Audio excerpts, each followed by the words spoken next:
Hello everyone. I welcome you to this class of econometric methods. Myself, Dr. Muhammad Imdadul Haq, an associate professor at the Department of Economics of Aligarh Muslim University. We have been discussing the case of simple linear regression. Particularly, we have been discussing the case of ordinary least squares method. In today's lecture, we will be having a discussion on testing the parameters of the regression.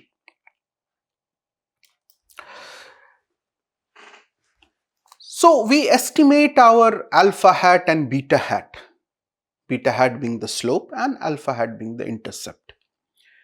Now, how far can we rely on these estimates? For this, we have to test the estimated parameters. Now, to test this estimated parameters, we have three criteria: economic, statistical, and econometric criteria.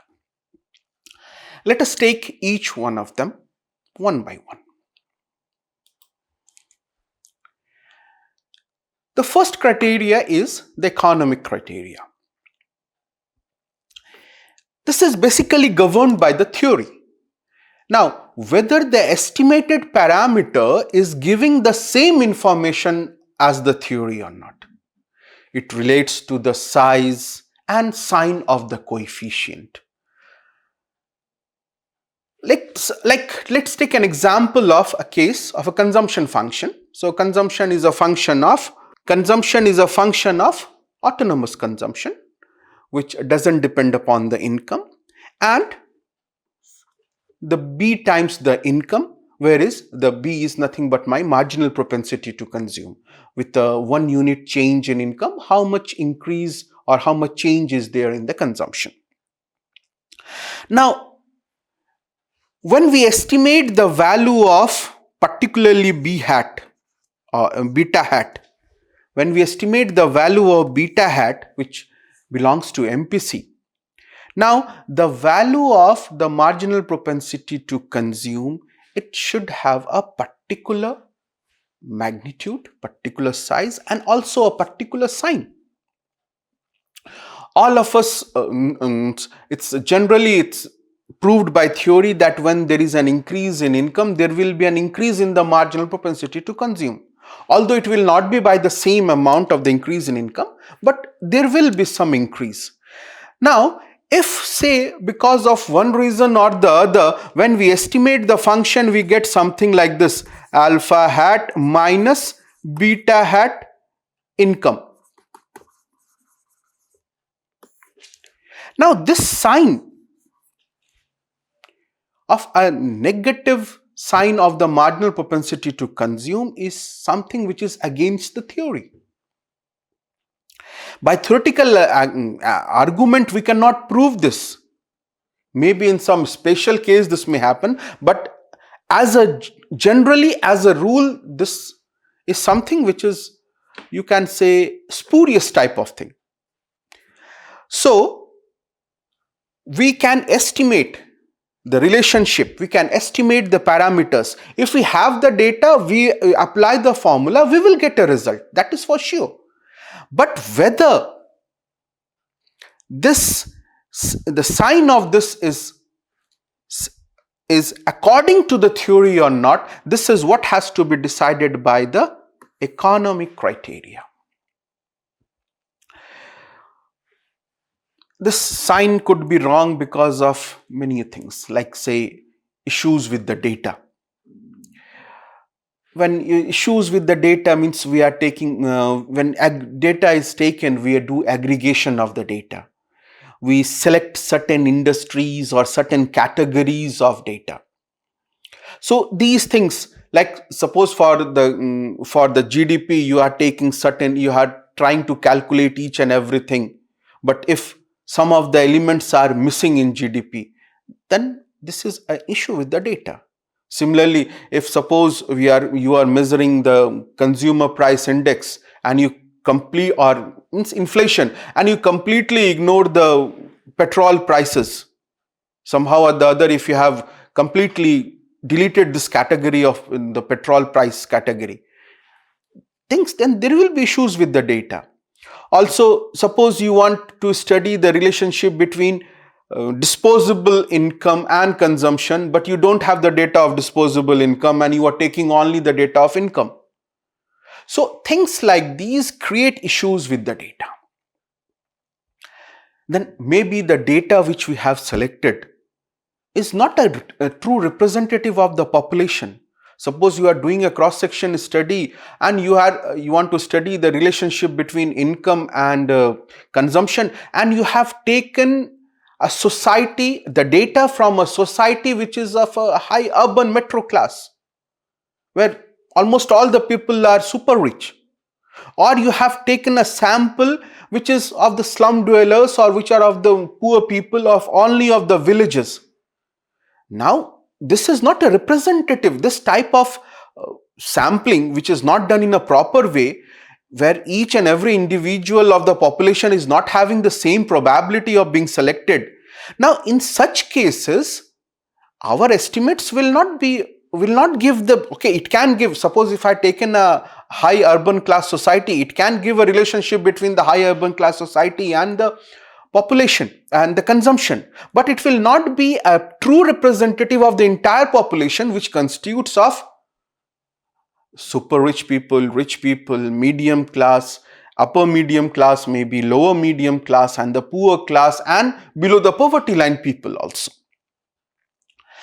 So these things, like if your sampling process is not correct, then the number of observations, this particularly in time series data, if you are doing any time series analysis and you are using only say 5 to 10 years of data, the first thing will be it will be difficult in getting the results. And even if we get the results, again, to study a long-term relationship, you are taking only 4 or 5 years of say macroeconomic data.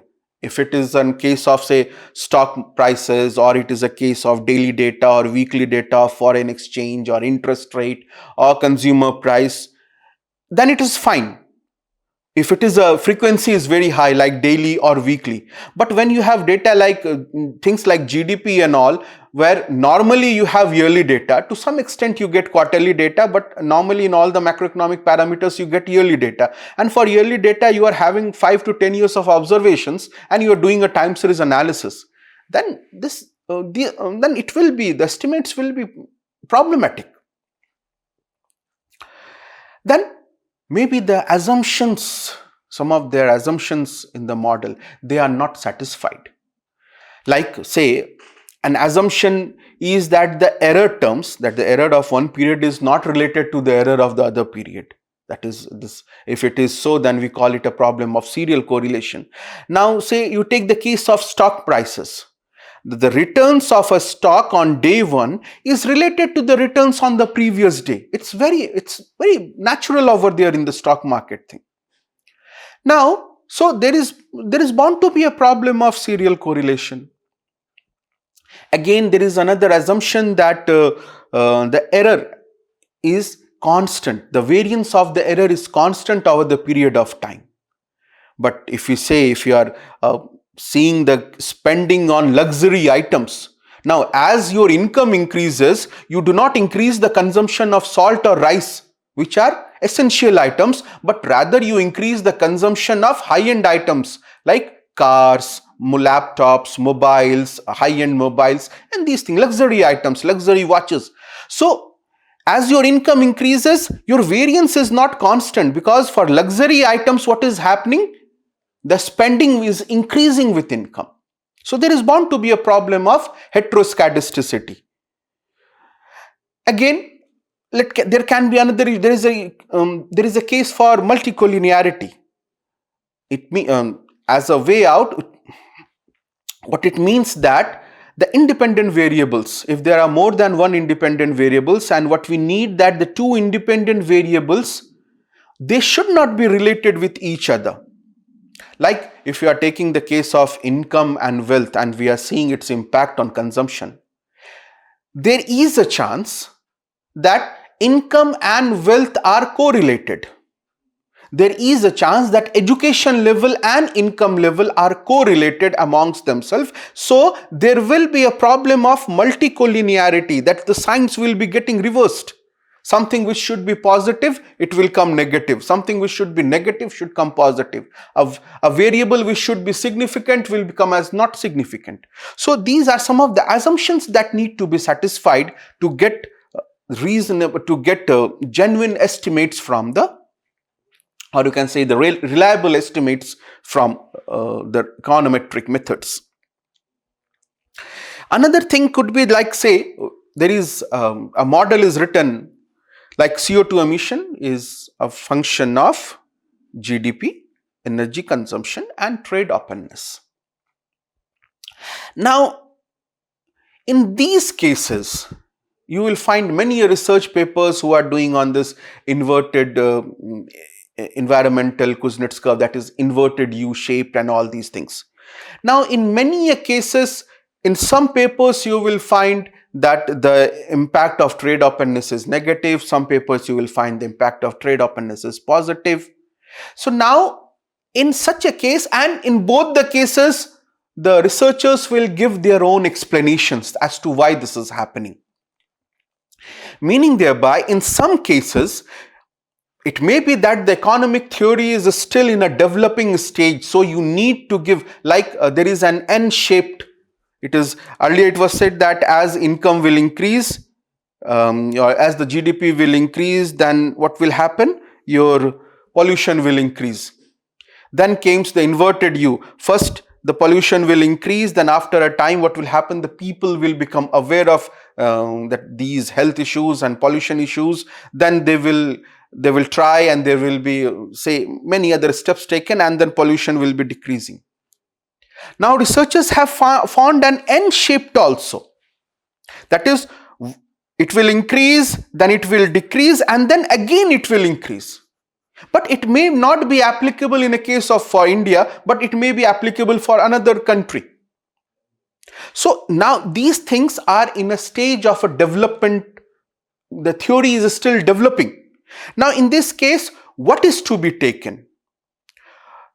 Here in the economic theory, if it is defined, we are very sure that if we are not getting the signs as expected, as in the case over here, consumption and income relationship, there is a positive relationship.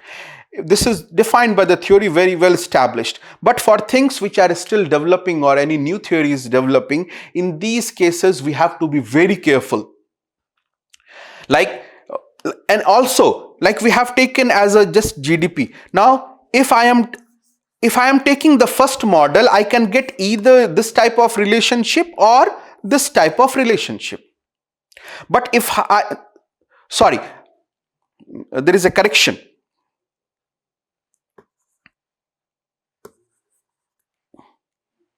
So if our model is like the first one, we will get only this type of relationship. But if we want to have a model like this, then we have to incorporate the quadratic term. We have to incorporate GDP square. Then only we can get a relationship like this.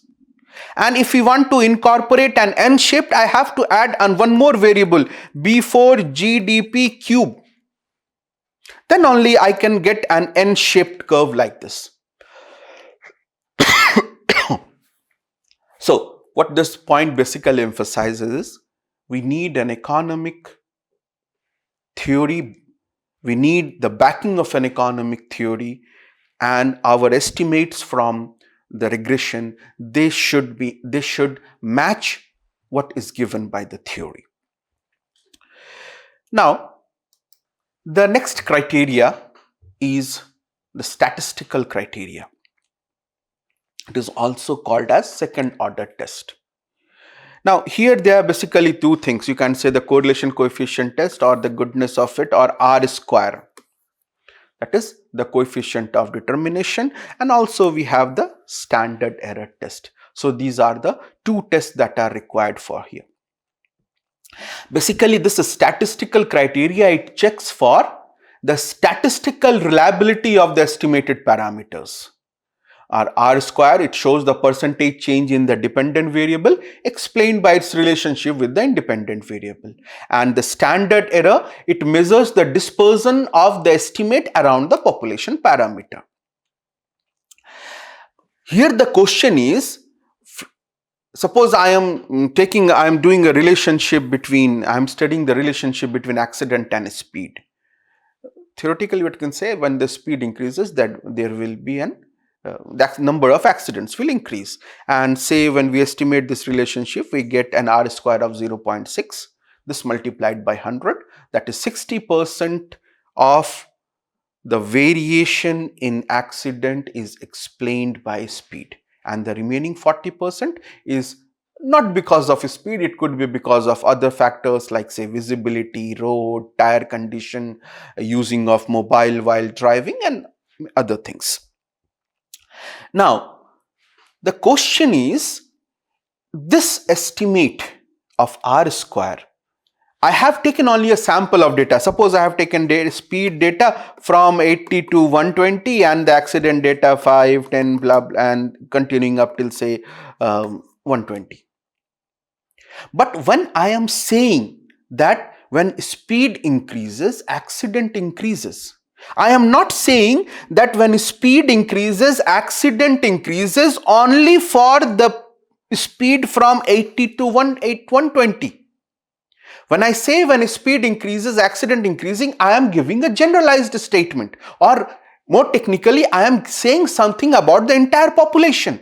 But I have not taken the speed of 75, I have not taken the speed of 70, I have not taken the speed of 60, I have not taken the speed of 130, 140, 150, 160 or any other thing. So, but based on my sample, I am saying for the entire population of speed. So is my sample R square, the R square which has been obtained, like we are saying it is 0.6, does it apply, or is it true for the population or not? Or it is only true for the sample? This is the work of statistical criteria. Similarly, we also do the significance testing of individual betas. If it is a multiple regression, you have beta 1 and beta 2 and beta 3. We do the significance testing, that it may be a case where the overall regression is significant and two of the betas are not significant, one of the one of the regression coefficient is significant. It can be a case, some can be significant, some can be not significant. So in these cases, how to check, and this is what is the statistical criteria. Now, one more thing, that is statistical criteria is secondary to economic criteria. Like, suppose an hypothetical case, we do the estimation, we get R square as we get R square as 0.6, but the coefficient of speed is negative. If this is the case, if the coefficient of speed is negative, in that case, even if the R square is, say, 80%, but my basic model is against what is given by the theoretical foundation. So again, even if my model, my R square is very strong, we will not be able to interpret the results. We will not be able to meaningfully interpret anything from the results, as it is against the criteria, as it is against the economic criteria. Hence, we call it as second order test. Now, the third criteria, this is referred to as the econometric criteria. Now, herein we have to check whether my estimator, that is my beta hat, is unbiased, it is consistent. Shortly we will be proving this by the help of Gauss-Markov theorem, wherein we will be proving that the estimates which are obtained through the OLS method, they are best linear unbiased estimator. So we have to prove these things, whether these are best estimators or not, in terms of being unbiased, in terms of being consistent. Then again, we have to check for heteroscedasticity. We have to check for serial correlation. We have to check for that the error terms are normally distributed. We have to check for normality. All these things, they come under the econometric criteria. In for this, where there are system of equations, we have to check for the rank and order conditions. We have to check for the identification issues. So once these residual diagnostics and the necessary conditions, the econometric conditions are fulfilled, then only we can use the estimates of the regression coefficient, estimates of the regression. And normally, if suppose there is a problem of heteroscedasticity or serial correlation, our significance testing goes wrong. So if that is happening, we cannot depend upon the estimates. Here in this case, if these things are there are problems in this, then we can introduce additional new variables, so we can remove unnecessary variables, you can transform the equations, and many other things which you will be learning in the due course of in the due process while we are doing this course. But this is the third criteria which should be satisfied for the parameters, the estimated parameters, to be meaningfully interpreted. Another related thing is the aspect of prediction or forecasting. See, this is forecasting or prediction is an important aim of econometrics. A model, it may satisfy, say, all the three criterias: economic, statistical, and econometric. But still we may not be able to use it for prediction. The reason? There may be a structural change. A glaring example of it is 1991. After the reforms of 1991, many economic parameters, they changed. It was not a smooth process. They changed and there was a shift. There was a structural break. Things before 1991 and things after 1991 are no longer the same. Now we can use it by the help of out of sample forecasting. Like this, we take the sample before 1991 and then we take another sample after 1991 and then we take a combined period of before and after 1991 and check for the significant differences using Chow test or F test and all. Now, if there is a structural change, then we cannot use our estimated model for forecasting purposes. So, one of the criterias on which we accept a model to be good and the estimated parameters to be sound is that they should be good for out of the sample forecast also. Meaning thereby there is not a very structural change in the environment which has led to a significant change between the estimates before the change and after the change. So we have to take into consideration this forecasting criteria also. Finally, we just have a quick look at the desirable properties of an econometric model. The first one, it should be supported by theory. Theoretically plausible. Second, it must have an explanatory power, means you can interpret, you can give meaningful interpretation from the estimates.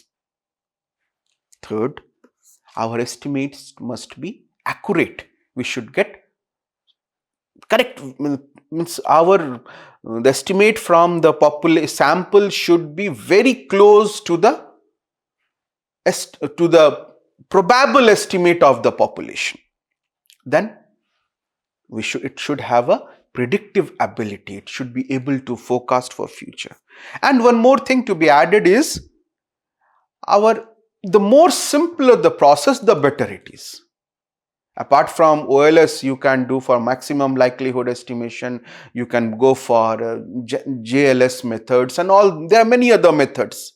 But if my purpose is being served, if I am satisfying all the assumptions using my OLS, then you should prefer OLS over any other method any other, even if they are advanced or much better, only because if it is simple and it is satisfying the necessary conditions, we should, the simpler it is, the better it is.